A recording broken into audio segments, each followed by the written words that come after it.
Hi hello నమస్తే welcome to my channel. ఎలా ఉన్నారు? అందరూ బాగున్నారా? ఏపీ ఈసెట్ 2025కి సంబంధించిన హాల్ టికెట్స్ అయితే డౌన్లోడ్ అయిపోయాయి కదండి. సో అసలు ఈ ఎగ్జామ్ ఎలా ఉంటుంది ఏంటి అన్నది మనం ఈరోజు వీడియోలో అయితే తెలుసుకుందాం. ఏపీ ఈసెట్ 2025 అంటే మనకి సిబిటి టెస్ట్ అన్నది కండక్ట్ చేస్తున్నారు. సిబిటి అంటే కంప్యూటర్ బేస్డ్ టెస్ట్ అనమాట. సో ఈ కంప్యూటర్ బేస్డ్ టెస్ట్లో మనకి 200 మార్క్స్కి క్వశ్చన్స్ అయితే ఉంటాయి. ఓకేనా? ఈ 200 మార్క్స్లో మళ్ళీ మనకి సబ్ డివిజన్స్ ఏంటి అంటే 100 ఎంపీసీ అన్నది ఉంటుంది, అంటే మ్యాథ్స్, ఫిజిక్స్, కెమిస్ట్రీ. అండ్ ఇంకో 100 క్వశ్చన్స్ ఏంటి అంటే మనకి పర్టికులర్ బ్రాంచ్ ఉంటుంది కదా. So mechanical, triple ECE, so ఇలా పర్టికులర్ బ్రాంచ్కి సంబంధించిన 100 బిట్స్ అన్నవి వస్తాయి అన్నమాట. ఇది మనకి ప్యాటర్న్. ఈ సిబిటి టెస్ట్లో మనకి ఎటువంటి అంటే అప్పుడులాగంటే ఆఫ్లైన్ లాగా మళ్ళీ మనకి ఏం జరగదండి. మొత్తం మీకు సిస్టమ్ అన్నది అలొకేట్ చేస్తారు. అక్కడికి వెళ్ళి మీరు లాగిన్ అన్నీ చెప్తారనమాట. వాళ్ళు రఫ్ పేపర్స్ కూడా వాళ్ళే ఇస్తారండి. ఈవెన్ దో పెన్స్ కూడా వాళ్ళే ప్రొవైడ్ చేస్తారు. అంటే సేఫ్టీకి పెన్ తీసుకెళ్ళండి, బట్ వాళ్ళు అలౌ చేస్తే ఓకే, కానీ మ్యాక్సిమం అలౌ చేయరు. ఓకేనా?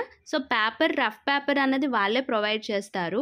నెక్స్ట్ ఇంకోటి ఏంటి అంటే మనకి ఈ 200 మార్క్స్ 180 మినిట్స్ అన్నది ఇస్తారండి. ఓకేనా? సో 180 మినిట్స్లో మనం ఈ 200 మార్క్స్ అన్నది మనం అటెంప్ట్ చేయగలగాలి. సో ఇందులో మనం ఫస్ట్ ఏదైనా ఎంత ప్రిపేర్ అవ్వకపోయినా మనకి ఈ 3 ఇయర్స్లో మనం నేర్చుకున్న నాలెడ్జ్ ఎంతో కొంత ఉంటుంది కాబట్టి ఫస్ట్ మీకు క్వశ్చన్ పేపర్ స్టార్ట్ అయిన వెంటనే మనకు అక్కడ టైంలో క్లాక్ కూడా కనిపిస్తుందండి, అంటే టైం ఎంత అవుతుంది ఏంటి అన్నది. ఓకేనా? సో ఇక్కడ ఫస్ట్ మీరు చేయాల్సిన పని ఏంటంటే క్వశ్చన్ పేపర్ని ఫస్ట్ క్వశ్చన్ నుంచి 200 క్వశ్చన్స్ వరకు కూడా మీరు ఒక్కసారి చూడాల్సిందే. ఫస్ట్ మీరు చేయాల్సింది ఇలా ప్రతి క్వశ్చన్ చూస్తున్నప్పుడు మనకి ఎగ్జాక్ట్ ఆన్సర్స్ అనేవి తెలిసిపోతాయి అన్నమాట.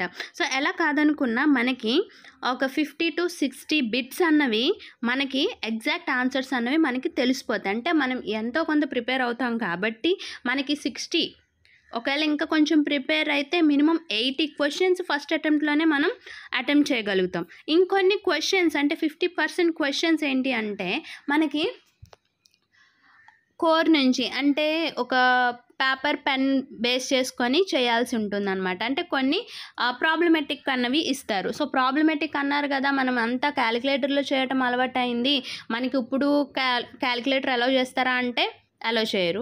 సిస్టంలో కూడా ఎటువంటి మీకు క్యాలిక్యులేటర్ యాక్సెస్ అన్నది ఇవ్వరు. సో ఇక్కడ చేయాల్సిందంతా కూడా మాన్యువల్ క్యాలిక్యులేషన్స్ మాత్రమే చేయాలి. మీకు అంత పెద్ద ప్రాబ్లమ్స్ అయితే ఇవ్వరండి. సో మినిమం ప్రాబ్లమ్స్ అన్నవే ఇస్తారు. సో ఒకవేళ ఎగ్జాంపుల్ స్ట్రెస్ ఫైండ్ అవుట్ చేయాలి, సో స్ట్రెస్కి వాడే లోడ్ ఇచ్చేస్తాడు, ఏరియా కూడా డైరెక్ట్గా ఇచ్చేస్తాడు, లేదు అంటే చిన్న ఏరియాస్ అన్నవి ఫైండ్ అవుట్ చేయడం తెలుస్తుంది అనమాట, అంతే. సో ఇంతకు మించి ఎక్కువగా ఇవ్వడు అనమాట, అంటే ఎక్కువ క్యాలిక్యులేషన్స్ అయితే ఇవ్వడు.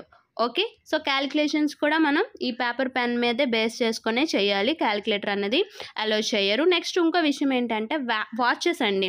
ఓకేనా? మీరు డిజిటల్లే తీసుకెళ్ళండి, లేకపోతే డైల్ తీసుకెళ్ళండి, ఏ వాచ్ని కూడా వాళ్ళు అలో చేయరు. ఓకేనండి? సో ఇదొకటి గుర్తుపెట్టుకోవాలి. నెక్స్ట్ ఈ క్వశ్చన్ పేపర్ చదువుతున్నలోనే మనకి నోయింగ్ ఆన్సర్స్ అన్నవి మనం పెట్టేస్తాం. రిమైనింగ్ ఏంటి అంటే 50% క్వశ్చన్స్ మనం పేపర్ పెన్ యూజ్ చేసి చేస్తాము. ఇంకొకటి ఏంటి అంటే ఇది ఇంపార్టెంట్ అండి, మనకి 4 ఆప్షన్స్ అన్నవి ఇస్తాడు. ఈ 4 ఆప్షన్స్లో ఎలిమినేషన్ మెథడ్ని మనం ఫాలో అవ్వాలి. ఏంటండి? Elimination method. ఈ ఎలిమినేషన్ మెథడ్ ఏంటి అంటే 4 ఆప్షన్స్లో మనం ఒకటి సెలెక్ట్ చేసుకునే కన్నా ఈ ఎలిమినేషన్లో 2 ఆప్షన్స్ని మనం ఎలిమినేట్ చేస్తాం అనుకోండి, మిగతా రెండిట్లో ఏదో ఒక ఆన్సర్ అన్నది జరుగుతుంది కదా. ఎలిమినేషన్ మెథడ్ని ఫాలో అవ్వండి. ఓకేనా? సో 2 ఆప్షన్స్లో ఏదో ఒకటి, ఎందుకంటే మనం ఎంత ప్రిపేర్ అయినా ఇవి ఏంటి అంటే ఆబ్జెక్టివ్ క్వశ్చన్స్ కాబట్టి మనకి కన్ఫ్యూజ్డ్ క్వశ్చన్స్ కూడా ఉంటాయి. ఆ కన్ఫ్యూజ్డ్ క్వశ్చన్స్లో మనం ఈ ఎలిమినేషన్ మెథడ్ని ఫాలో అయితే కనుక ఓన్లీ ఆ 2 ఆప్షన్స్లో మనం ఏదో ఒక ఆప్షన్ని మనం సెలెక్ట్ చేసుకుంటే అది కరెక్ట్ అయ్యే ఛాన్సెస్ అన్నవి ఉంటాయి. ఈ ఎలిమినేషన్ మెథడ్ ద్వారా మనకేంటి అంటే ఒక 22 ఓ 25 క్వశ్చన్స్ మనకి కరెక్ట్ అయ్యే ఛాన్సెస్ అన్నవి ఉంటాయి. ఓకేనా? సో నెక్స్ట్ మీరు ఎగ్జామినేషన్ సెంటర్కి ఏవేవి తీసుకెళ్ళాలి. ఓకే? సో ఫస్ట్ మీరు అప్లికేషన్ ఫామ్ ఉంది కదండి, ఆ అప్లికేషన్ ఫామ్ని డౌన్లోడ్ చేసుకొని రీసెంట్ అంటే ఇప్పుడు కాదండి.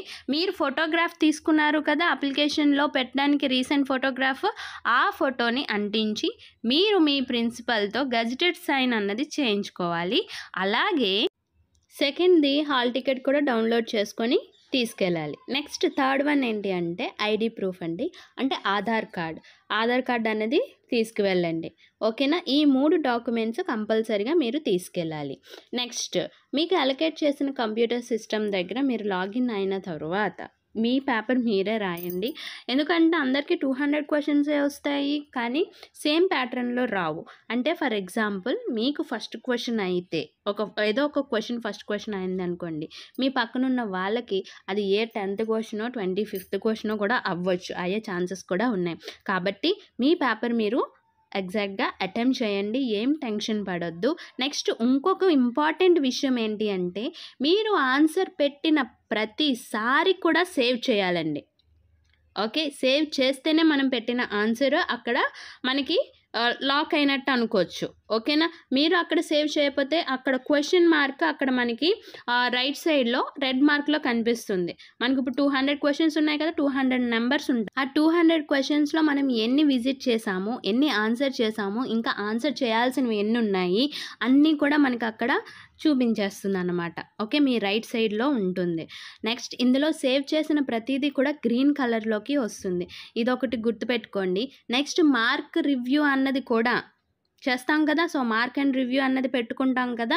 సో, అందులో కూడా మార్క్ అండ్ రివ్యూ చేసిన తర్వాత కూడా మీరు సేవ్ బటన్ అన్నది ప్రెస్ చేయాలి.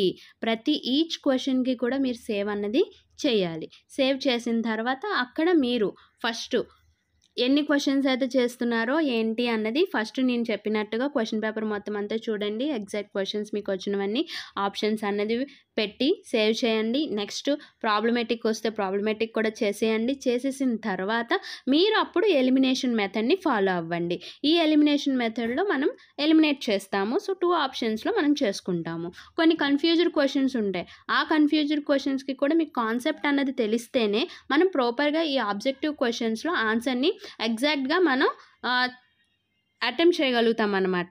ఓకేనండి? సో, ఇవి మెయిన్ మీరు చేయాల్సిన తీసుకువెళ్ళాల్సిన డాక్యుమెంట్స్ అలాగే టిప్స్ అన్నమాట. సో, మీరు కన్‌ఫ్యూజ్ పడొద్దు. ఓకేనా? అస్సలు కన్‌ఫ్యూజ్ అవ్వద్దు. నెక్స్ట్ అక్కడ ఏంటి అంటే ఎవ్రీ సెంటర్ దగ్గర, ఎందుకంటే ఇప్పుడు మొబైల్ అన్నది చాలా రిక్వైర్మెంట్ అయిపోయింది కదా! సో, లాంగ్ డిస్టెన్స్‌లో సెంటర్ వచ్చినా మనం కమ్యూనికేట్ చేయాలన్నా మొబైల్స్ అన్నవి క్యారీ చేస్తాము. సో, డోంట్ వరీ అండి. ప్రతి ఎగ్జామినేషన్ సెంటర్ దగ్గర మనకి కౌంటర్స్ అన్నవి ఉంటాయి. అవి మనీ తీసుకొని కౌంటర్స్ అన్నవి ఉంటాయన్నమాట. వాళ్ళు హోల్డ్ చేస్తారు. అక్కడ మనీ అంతా కొంత తీసుకొని ఎన్ని అవర్స్ అయితే ఉంటుందో అన్ని అవర్స్ మళ్ళీ మనం తీసుకోవచ్చు. నెక్స్ట్ ఇంకో ఇంపార్టెంట్ ఏంటి అంటే 1.5 ఓకే 1 అవర్ ముందే మీరు ఎగ్జామినేషన్ హాల్ దగ్గర ఉండటానికి మీరు ట్రై చేయండి. ఓకే?